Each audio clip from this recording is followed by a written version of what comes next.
আজ কিন্তু special secret এক মশলায় রান্না হবে জুইঝাল দিয়ে খাসির মাংস।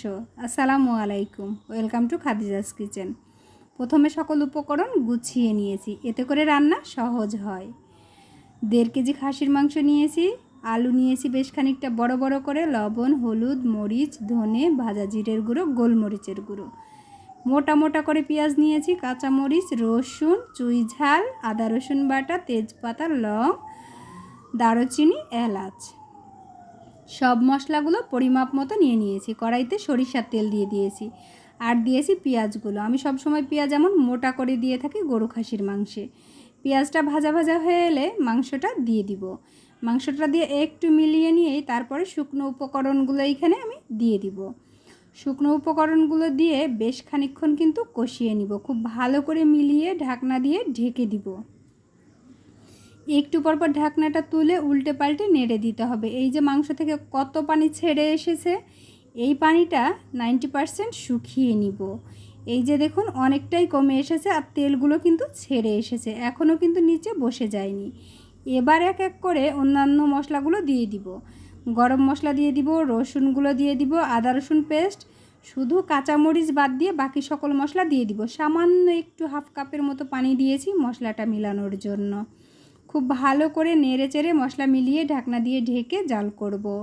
বারবার একটু করে নেড়ে দিব, কাঁচা মশলা নিচে লেগে গেলে কিন্তু ফ্লেভার নষ্ট হয়ে যাবে। মশলা একবারে কষানো হওয়ার পর লাগা লাগা করলে বেশি ভালো সুগন্ধ আসে। এই যে বারবার নিচ থেকে নেড়ে দিচ্ছি। আরও কয়েক মিনিট জাল করার পর এবার আলুগুলো আর এই যে সিক্রেট মশলা জয়ফল, জয়ত্রী আর স্টারের একটা পাপড়ি ভেঙে দিয়েছি, খুব অল্প পরিমাণে দিয়েছি। এতে করে খাসির যে একটা স্মেল থাকে একটুও তো থাকবেই না, এত দারুণ একটা সুঘ্রাণ আসবে। যখনই খাসির মাংস রান্না করেন না কেন সামান্য এই মশলা একটু করে দিয়ে দিবেন, পুরো রান্নার টেস্টই চেঞ্জ হয়ে যাবে, ফ্লেভারই চেঞ্জ হয়ে যাবে। এই পর্যায়ে একটু নিচে লাগা লাগা করে নিব আমি, এতে করে খুব সুন্দর একটা ফ্লেভার আসবে। আর সামান্য একটু পানি দিয়ে আবার বেশ খানিকক্ষণ কষিয়ে নিব। আমার কষানো কিন্তু শেষের পথে, 90% সিদ্ধ হয়ে গিয়েছে। এবার দিয়ে দিব ঝোলের পানি। আমি সব সময় ঝোলের জন্য গরম পানি দিয়ে থাকি। এই যে দেখুন টকবক করে ফুটছে, খানিকটা কাঁচামরিচ দিয়ে দিলাম। বাস এবার পরিমাণ মতো ঝোল কমিয়ে চুলাটা বন্ধ করে দিব। আমার রান্না কিন্তু হয়ে গিয়েছে।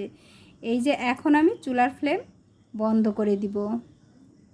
চুলার ফ্লেম বন্ধ করার পরেও তখনই কিন্তু তরকারিটা নামিয়ে ফেলবেন না।